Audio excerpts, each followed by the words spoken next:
അതെന്താണെന്നറിയില്ല, ഇവിടെ ഇങ്ങനെ KSRTC കിടപ്പുണ്ട് കേട്ടോ. ഇവിടെ മാത്രമല്ല, അപ്പുറമൊക്കെ കിടപ്പുണ്ട്. നമുക്ക് എന്താന്ന് പോയി നോക്കാം. ഇത് കണ്ടോ വണ്ടി, ബോർഡൊന്നും ഇല്ല കേട്ടോ.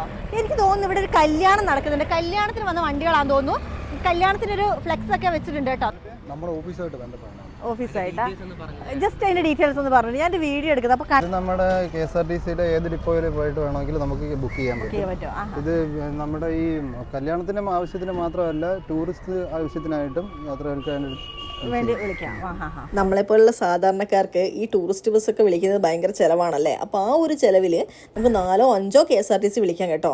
ഇത് ചാർജ് വരുന്നത് 40 കിലോമീറ്റർ അല്ലെങ്കിൽ 4 മണിക്കൂർ. ഇതിന് 3400 രൂപയെ വരത്തുള്ളൂ കേട്ടോ ഒരു ബസ്സിന്. പിന്നെ ഇവർക്ക് ഇങ്ങനെ സീസൺ അനുസരിച്ച് റേറ്റ് മാറുന്ന പരിപാടിയൊന്നും ഇല്ല കേട്ടോ. എല്ലാ സമയവും ഈ ഒരു സെയിം റേറ്റ് തന്നെയായിരിക്കും.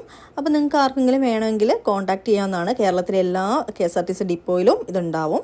ഞാൻ ഇന്നാണ് ഈ ഒരു കാര്യം അറിഞ്ഞത്. അപ്പം എന്നെപ്പോലെ അറിയാത്തവരുണ്ടെങ്കിൽ ഇത് മാക്സിമം ഷെയർ ചെയ്യാം കേട്ടോ.